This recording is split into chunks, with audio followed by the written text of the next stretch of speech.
आज आपण मुलांच्या टिफिनसाठी आलू पराठा करणार आहे। त्याची रेसिपी बघूया आपण आता आपण पराठ्याचे पीठ तयार करू।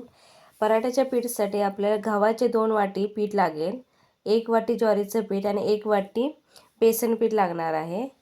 1 चमचा हळद घालायची आहे, 1 चमचा मीठ घालायचं आहे आणि आपण गार पाण्यातच हे मिक्स करणार आहे। छान प्रकारे आपण मळून घेऊया।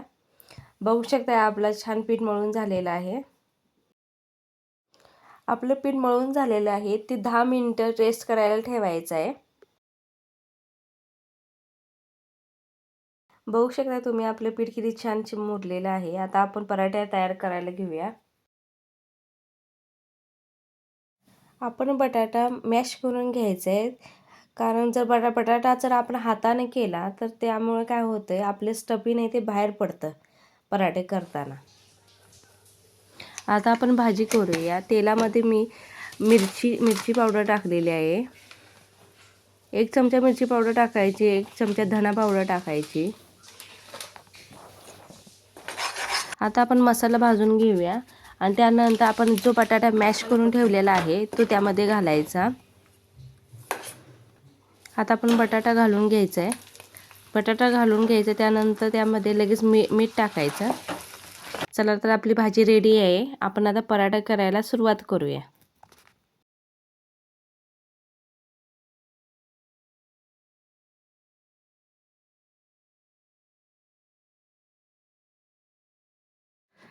आता आपण पीठ घेऊन जेवढा गोळा घेतलाय आहे तेवढंच आपल्याला भाजी घ्यायची आहे।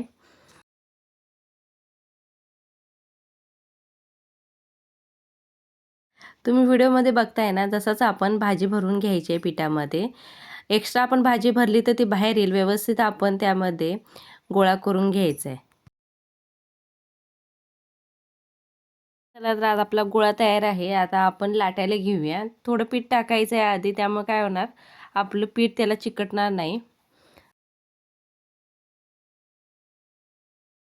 छान गोलसर असेल तर पराठे तयार करून घ्यायचे।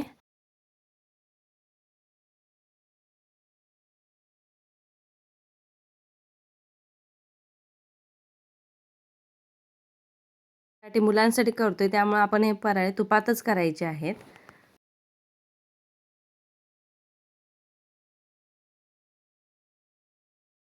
चला तर आपण आता पराठा भाजून घेऊया। हे आपले घरगुती तूप आहे। याचा व्हिडिओ आपण आधी अपलोड केलेला आहे, तो तुम्ही बघू शकताय आपल्या चॅनलवर।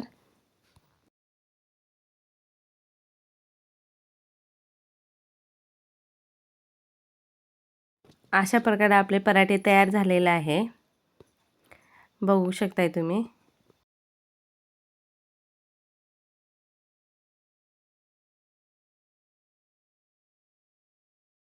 आपला आलू पराठा रेडी झालेला आहे।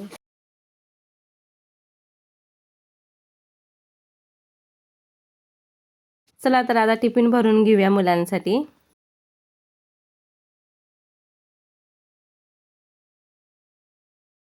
आम्हाला आलू पराठा हा टोमॅटो सॉस सोबत खायला आवडतो। तुम्हाला कशा सोबत खायला आवडतो तो कमेंट बॉक्समध्ये सांगा।